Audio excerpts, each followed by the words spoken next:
Hi students, welcome to Anu educational studies. 8ನೇ ತರಗತಿ ಗಣಿತ ಭಾಗ 1 ಅಧ್ಯಾಯ 1 ವರ್ಗ ಮತ್ತು ಘನ.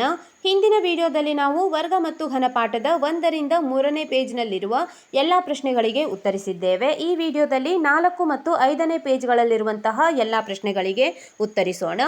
ಪೇಜ್ ನಂಬರ್ 4 ಗಮನಿಸಿ. ಇಲ್ಲಿ ಪೂರ್ಣ ವರ್ಗಗಳ ವಿನ್ಯಾಸ ಮತ್ತು ಗುಣಲಕ್ಷಣಗಳು ಎಂದು ಕೊಟ್ಟಿದ್ದಾರೆ. ಮೊದಲ 30 ಸ್ವಾಭಾವಿಕ ಸಂಖ್ಯೆಗಳ ವರ್ಗಗಳನ್ನು ಕಂಡುಹಿಡಿಯಿರಿ ಮತ್ತು ಈ ಕೆಳಗಿನ ಕೋಷ್ಟಕವನ್ನು ತುಂಬಿರಿ. ಇಲ್ಲಿ ನಾವು ಮೊದಲ 30 ಸ್ವಾಭಾವಿಕ ವರ್ಗಗಳನ್ನು ಅಂದರೆ ಮೊದಲ 30 ಸ್ವಾಭಾವಿಕ ಸಂಖ್ಯೆಗಳ ವರ್ಗಗಳನ್ನು ಕಂಡುಹಿಡಿದು ಬರೆಯೋಣ.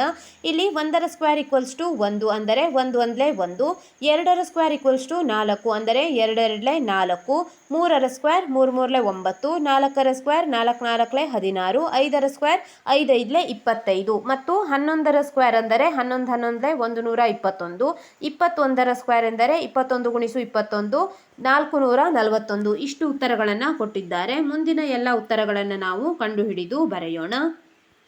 ಬರೆದುಕೊಳ್ಳಿ. 6ರ ಸ್ಕ್ವೇರ್ 6 6 36, 7ರ ಸ್ಕ್ವೇರ್ ಎಂದರೆ 7 × 7 49, 8ರ ಸ್ಕ್ವೇರ್ 8 × 8 64, 9ರ ಸ್ಕ್ವೇರ್ 9 × 9 81, 10ರ ಸ್ಕ್ವೇರ್ 10 × 10 100.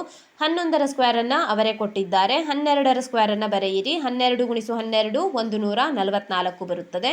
13 × 13 169, 14 ಸ್ಕ್ವೇರ್ ಎಂದರೆ 14 × 14 196, 15ರ ಸ್ಕ್ವೇರ್ 15 × 15 ಈಕ್ವಲ್ಸ್ ಟು 225, 16ರ ಸ್ಕ್ವೇರ್ 16 × 16 ಈಕ್ವಲ್ಸ್ ಟು 256, 17ರ ಸ್ಕ್ವೇರ್ 17 × 17 ಈಕ್ವಲ್ಸ್ ಟು 289, 18ರ ಸ್ಕ್ವೇರ್ 18 × 18 ಈಕ್ವಲ್ಸ್ ಟು 324, 19ರ ಸ್ಕ್ವೇರ್ 19 × 19 ಈಕ್ವಲ್ಸ್ ಟು 361, 20ರ ಸ್ಕ್ವೇರ್ 20 × 20 ಈಕ್ವಲ್ಸ್ ಟು 400, 21ರ ಸ್ಕ್ವೇರ್ ಇಲ್ಲಿ 21 × 21 441 ಅವರೇ ಕೊಟ್ಟಿದ್ದಾರೆ. 22ರ ಸ್ಕ್ವೇರ್ ಈಕ್ವಲ್ಸ್ ಟು 22 × 22 484, 23ರ ಸ್ಕ್ವೇರ್ 23 × 23 529, 24ರ ಸ್ಕ್ವೇರ್ 24 × 24 576, 25ರ ಸ್ಕ್ವೇರ್ 25 × 25 625, 26ರ ಸ್ಕ್ವೇರ್ 26 × 26 ಈಕ್ವಲ್ಸ್ ಟು 676, 27ರ ಸ್ಕ್ವೇರ್ 27 × 27 ಈಕ್ವಲ್ಸ್ ಟು 729, 28ರ ಸ್ಕ್ವೇರ್ 28 × 28 ಈಕ್ವಲ್ಸ್ ಟು 784, 29ರ ಸ್ಕ್ವೇರ್ 29 × 29 ಈಕ್ವಲ್ಸ್ ಟು 841. ಕೊನೆಯದಾಗಿ 30ರ ಸ್ಕ್ವೇರ್ ಈಕ್ವಲ್ಸ್ ಟು 30 × 30 900.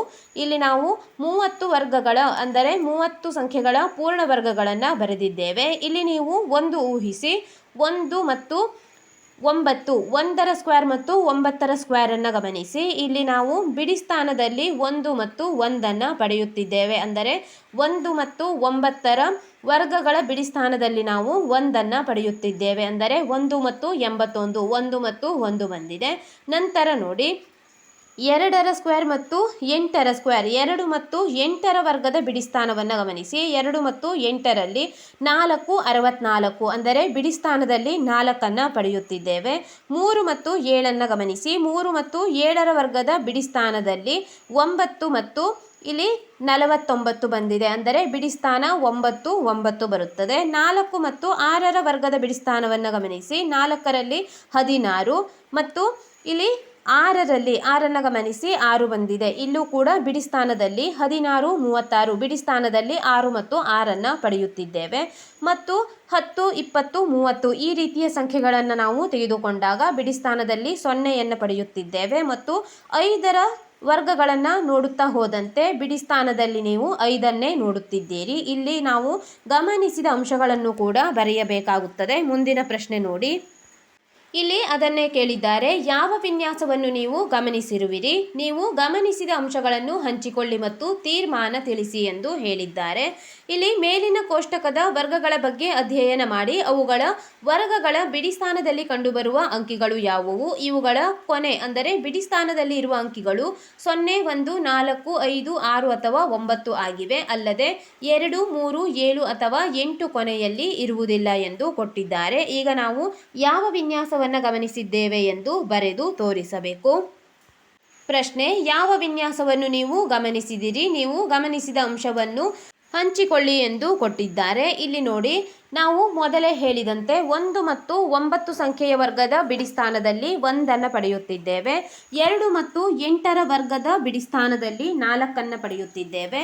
3 ಮತ್ತು 7 ವರ್ಗದ ಬಿಡಿಸ್ಥಾನದಲ್ಲಿ 9, ಅಂದರೆ 3 3 9, 7 49. ಈ ರೀತಿಯಾಗಿ ಬಿಡಿಸ್ಥಾನದಲ್ಲಿ 9 ಪಡೆಯುತ್ತಿದ್ದೇವೆ.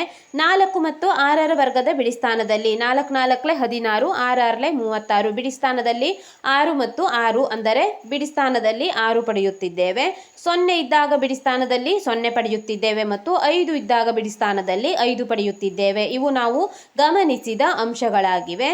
ಇಲ್ಲಿ ಮುಂದಿನ ಪ್ರಶ್ನೆಯನ್ನು ಈಗ ನಾವು ನೋಡೋಣ. ಮುಂದಿನ ಪ್ರಶ್ನೆ ನೋಡಿ, ಒಂದು ಸಂಖ್ಯೆಯು 0 1 4 5 6 ಅಥವಾ 9ರಲ್ಲಿ ಕೊನೆಗೊಂಡರೆ ಅದು ಯಾವಾಗಲೂ ಒಂದು ವರ್ಗವೇ ಎಂದು ಕೇಳುತ್ತಿದ್ದಾರೆ.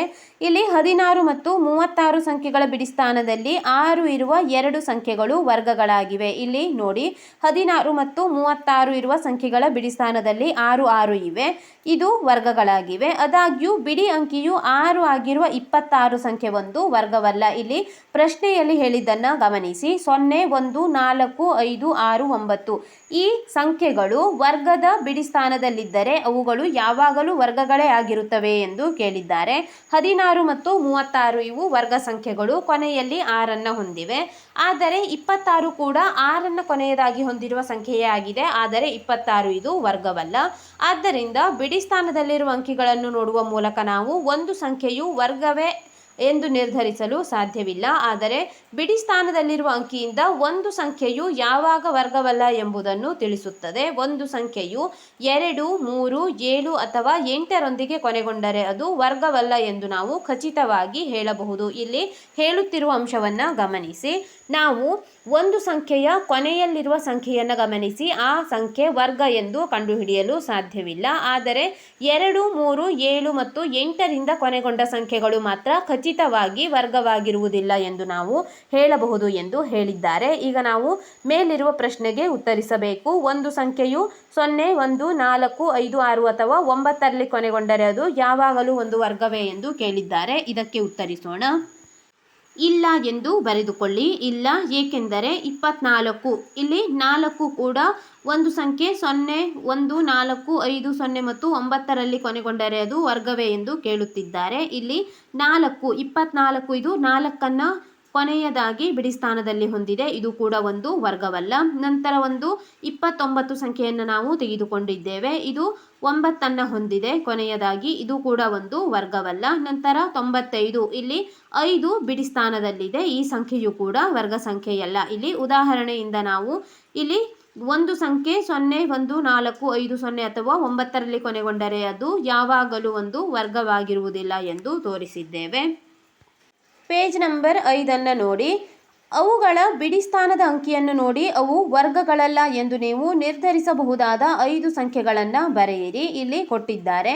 1ರ ಸ್ಕ್ವೇರ್ 9ರ ಸ್ಕ್ವೇರ್, 11ರ ಸ್ಕ್ವೇರ್ 19ರ ಸ್ಕ್ವೇರ್, 21ರ ಸ್ಕ್ವೇರ್ ಮತ್ತು 29ರ ಸ್ಕ್ವೇರ್ ಎಂಬ ವರ್ಗಗಳು ಅವುಗಳ ಬಿಡಿಸ್ಥಾನದಲ್ಲಿ 1 ಹೊಂದಿವೆ. ಮುಂದಿನ 2 ವರ್ಗಗಳನ್ನು ಬರೆಯಿರಿ. ಒಂದು ಸಂಖ್ಯೆಯು ಬಿಡಿಸ್ಥಾನದಲ್ಲಿ 1 ಅಥವಾ 9 ಹೊಂದಿದ್ದರೆ ಅದರ ವರ್ಗವು 1ರಲ್ಲಿ ಕೊನೆಗೊಳ್ಳುತ್ತದೆ ಎಂಬುದನ್ನು ಗಮನಿಸಿ ಎಂದು ಹೇಳಿದ್ದಾರೆ. ಇಲ್ಲಿ ನೋಡಿ, 1 9, 11 19, 21 29 ಎಂದು ಕೊಟ್ಟಿದ್ದಾರೆ. ಮುಂದಿನ 2 ವರ್ಗ ಸಂಖ್ಯೆಗಳನ್ನಾಗಿ ನಾವು 31 39 ತೆಗೆಯಬೇಕು. ಇಲ್ಲಿ ನಾವು ನೋಡಿ 1 9 11 19 21 29 ಎಂದು ಕೊಟ್ಟಿದ್ದಾರೆ. ಆದ್ದರಿಂದ ನಾವು ಇದೇ ರೀತಿ ಮುಂದುವರಿಸಿದಾಗ 31 ಮತ್ತು 39 ಮುಂದಿನ 2 ವರ್ಗ ಸಂಖ್ಯೆಗಳು ಎಂದು ಬರೆಯೋಣ. ಬರೆಯಿರಿ. ಮುಂದಿನ 2 ವರ್ಗಗಳು 31ರ ಸ್ಕ್ವೇರ್ ಮತ್ತು 39ರ ಸ್ಕ್ವೇರ್ ಆಗಿದೆ.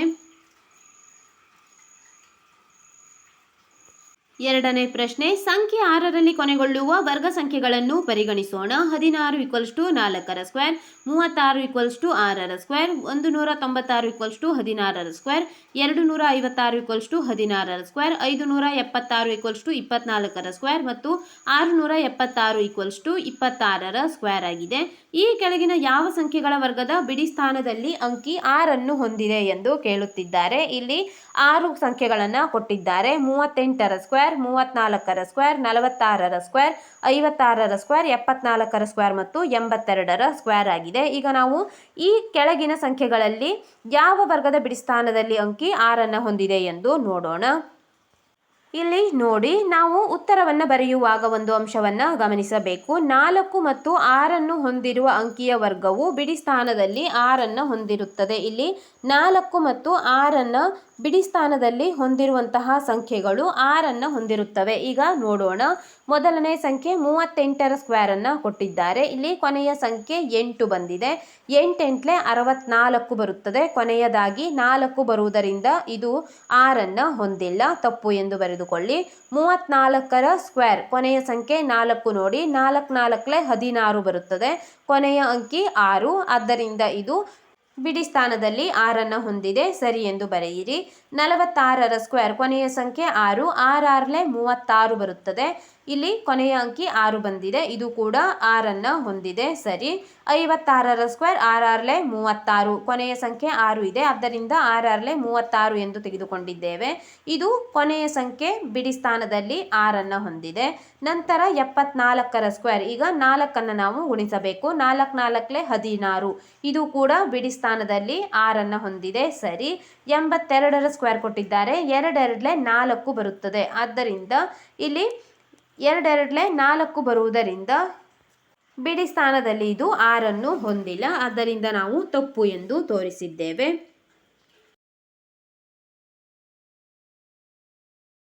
ನೀವು ಈಗಾಗಲೇ ಭರ್ತಿ ಮಾಡಿದ ಕೋಷ್ಟಕದಿಂದ ಸಂಖ್ಯೆಗಳು ಮತ್ತು ಅವುಗಳ ವರ್ಗಗಳನ್ನು ಗಮನಿಸಿದಾಗ ಕಂಡುಬರುವ ಇನ್ನೂ ಹೆಚ್ಚಿನ ವಿನ್ಯಾಸಗಳನ್ನು ಕಂಡುಹಿಡಿಯಿರಿ. ಈಗ 0ಯ ಮೇಲಿನ ವಿನ್ಯಾಸವನ್ನು ಕೊಟ್ಟಿದ್ದಾರೆ. ಈ ಕೆಳಗಿನ ಸಂಖ್ಯೆಗಳನ್ನು ಮತ್ತು ಅವುಗಳ ವರ್ಗಗಳನ್ನು ಗಮನಿಸಿ. ನಮಗೆ 1 0 ಇದೆ. ಈಗ ನೀವು ನೋಡಿ, 10ರಲ್ಲಿ 1 0ಯನ್ನು ನೋಡುತ್ತಿದ್ದೀರಿ. 10ರ ಸ್ಕ್ವೇರ್ ಮಾಡಿದಾಗ 10 10 100 ಬರುತ್ತದೆ.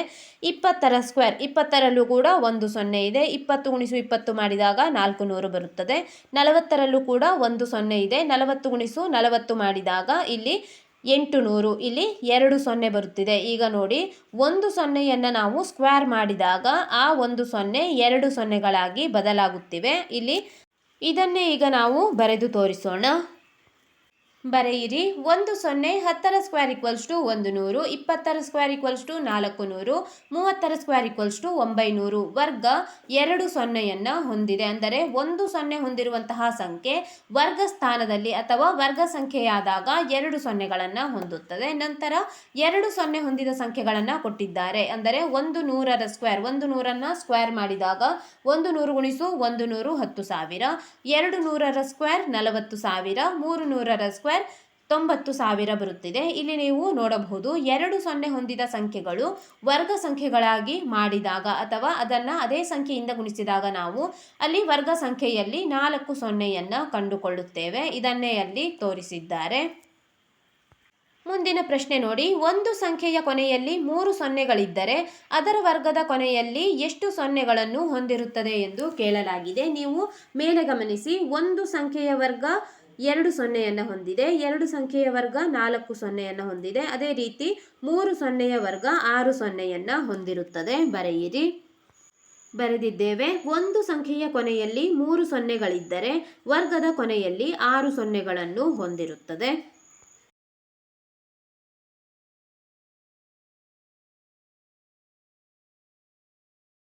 ಒಂದು ಸಂಖ್ಯೆಯ ಕೊನೆಯಲ್ಲಿರುವ ಸೊನ್ನೆಗಳ ಸಂಖ್ಯೆ ಮತ್ತು ಅದರ ವರ್ಗದ ಕೊನೆಯಲ್ಲಿರುವ ಸೊನ್ನೆಗಳ ಸಂಖ್ಯೆಯ ಬಗ್ಗೆ ನೀವು ಏನು ಗಮನಿಸಿದ್ದೀರಾ? ಇದು ಯಾವಾಗಲೂ ಸಾಧ್ಯವೇ? ವರ್ಗ ಸಂಖ್ಯೆಗಳ ಕೊನೆಯಲ್ಲಿ ಸಮ ಸಂಖ್ಯೆಯ ಸೊನ್ನೆಗಳನ್ನು ಮಾತ್ರ ಹೊಂದಿರಬಹುದು ಎಂದು ನಾವು ಹೇಳಬಹುದೇ ಎಂದು ಕೊಟ್ಟಿದ್ದಾರೆ. ಹೌದು. ಇಲ್ಲಿ ನೋಡಿ, ಇಲ್ಲಿ ವರ್ಗ ಸಂಖ್ಯೆಗಳು ಸಮ ಸಂಖ್ಯೆಯ ವರ್ಗಗಳನ್ನಷ್ಟೇ ಹೊಂದಿವೆ.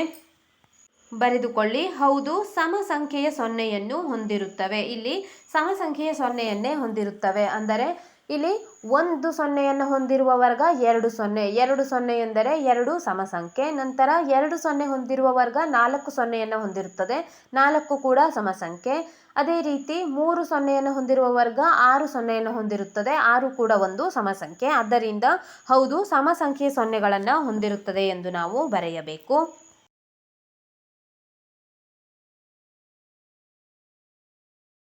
ಒಂದು ಸಂಖ್ಯೆ ಮತ್ತು ಅದರ ವರ್ಗದ ಸಾಮ್ಯತೆ ಬಗ್ಗೆ ನೀವು ಏನು ಹೇಳಬಹುದು ಎಂದು ಕೇಳುತ್ತಿದ್ದಾರೆ. ಒಂದು ಸಂಖ್ಯೆ ಮತ್ತು ಅದರ ವರ್ಗದ ಸಾಮ್ಯತೆಯ ಬಗ್ಗೆ ಈಗ ನಾವು ಬರೆಯೋಣ. ಇಲ್ಲಿ ಬೆಸ ಸಂಖ್ಯೆಯ ವರ್ಗಗಳು ಬೆಸ ಸಂಖ್ಯೆಯಾಗಿರುತ್ತದೆ ಮತ್ತು ಸಮ ಸಂಖ್ಯೆಯ ವರ್ಗಗಳು ಸಮ ಸಂಖ್ಯೆಯಾಗಿರುತ್ತವೆ. ಉದಾಹರಣೆಯನ್ನು ನೋಡಿ. ಉದಾಹರಣೆ 1ರ ಸ್ಕ್ವೇರ್ ಈಕ್ವಲ್ಸ್ ಟು 1. ಇಲ್ಲಿ ಬೆಸ ಸಂಖ್ಯೆಯ ವರ್ಗ ಬೆಸ ಸಂಖ್ಯೆಯಾಗಿದೆ. 2ರ ಸ್ಕ್ವೇರ್ ಈಕ್ವಲ್ಸ್ ಟು 4. 2 ಒಂದು ಸಮ ಸಂಖ್ಯೆ, ವರ್ಗವು ಕೂಡ ಸಮ ಸಂಖ್ಯೆಯಾಗಿದೆ. ಅಂದರೆ 2 ಕೂಡ ಒಂದು ಸಮ ಸಂಖ್ಯೆ, 4 ಕೂಡ ಒಂದು ಸಮ ಸಂಖ್ಯೆ. 3ರ ಸ್ಕ್ವೇರ್ ಈಕ್ವಲ್ಸ್ ಟು 9. ಇಲ್ಲಿ 3 ಕೂಡ ಬೆಸ ಸಂಖ್ಯೆ, 9 ಕೂಡ ಬೆಸ ಸಂಖ್ಯೆ. 4ರ ಸ್ಕ್ವೇರ್ ಈಕ್ವಲ್ಸ್ ಟು 16. ಇಲ್ಲಿ ಸಮ ಸಂಖ್ಯೆಯ ವರ್ಗ ಸಮ ಸಂಖ್ಯೆಯಾಗಿದೆ. 4 ಸಮ ಸಂಖ್ಯೆ, 16 ಕೂಡ ಸಮ ಸಂಖ್ಯೆ. 5ರ ಸ್ಕ್ವೇರ್ ಈಕ್ವಲ್ಸ್ ಟು 25. 5 ಬೆಸ ಸಂಖ್ಯೆ, 25 ಬೆಸ ಸಂಖ್ಯೆ. 6ರ ಸ್ಕ್ವೇರ್ ಈಕ್ವಲ್ಸ್ ಟು 36. 6 ಕೂಡ ಸಮ ಸಂಖ್ಯೆ, 36 ಕೂಡ ಸಮ ಸಂಖ್ಯೆ. ಅಂದರೆ ಬೆಸ ಸಂಖ್ಯೆಯ ವರ್ಗಗಳು ಯಾವಾಗಲೂ ಬೆಸ ಸಂಖ್ಯೆಯೇ ಆಗಿರುತ್ತದೆ ಮತ್ತು ಸಮ ಸಂಖ್ಯೆಯ ವರ್ಗಗಳು ಯಾವಾಗಲೂ ಸಮ ಸಂಖ್ಯೆಯೇ ಆಗಿರುತ್ತದೆ. ಇಲ್ಲಿ ನಾವು ಸಂಖ್ಯೆಗಳು ಮತ್ತು ಅವುಗಳ ವರ್ಗದ ಸಾಮ್ಯತೆಯನ್ನ ಈ ರೀತಿಯಾಗಿ ತಿಳಿಸಿದ್ದೇವೆ. ಈ ವಿಡಿಯೋದಲ್ಲಿ ನಾವು ಪೇಜ್ ನಂಬರ್ 4 ಮತ್ತು ಪೇಜ್ ನಂಬರ್ 5ರಲ್ಲಿರುವಂತಹ ಎಲ್ಲ ಪ್ರಶ್ನೆಗಳಿಗೆ ಉತ್ತರಿಸಿದ್ದೇವೆ. ಮುಂದಿನ ವಿಡಿಯೋದಲ್ಲಿ ಪೇಜ್ ನಂಬರ್ 6ರಿಂದ ಉಳಿದಿರುವಂತಹ ಪೇಜ್ಗಳಲ್ಲಿರುವ ಎಲ್ಲ ಪ್ರಶ್ನೆಗಳಿಗೆ ಉತ್ತರಿಸೋಣ. ನಮ್ಮ ಅನು ಎಜುಕೇಷನಲ್ ಸ್ಟಡೀಸ್ನಲ್ಲಿ 8ನೇ ತರಗತಿ ಗಣಿತ ಭಾಗ 1ರ ಎಲ್ಲ ಪಾಠಗಳ ಅಭ್ಯಾಸದ ಪ್ರಶ್ನೋತ್ತರಗಳನ್ನು ಬಿಡಿಸಲಾಗುವುದು. ನೀವು ಎಲ್ಲ ಪಾಠಗಳ ಅಭ್ಯಾಸ ಪ್ರಶ್ನೋತ್ತರಗಳಿಗಾಗಿ ನಮ್ಮ ಚಾನೆಲ್ನ ಪ್ಲೇಲಿಸ್ಟ್ 8ನೇ ತರಗತಿ ಗಣಿತ ಭಾಗ 1 ಅಭ್ಯಾಸ ಪ್ರಶ್ನೋತ್ತರಗಳು ಇದನ್ನು ಗಮನಿಸಬಹುದಾಗಿದೆ.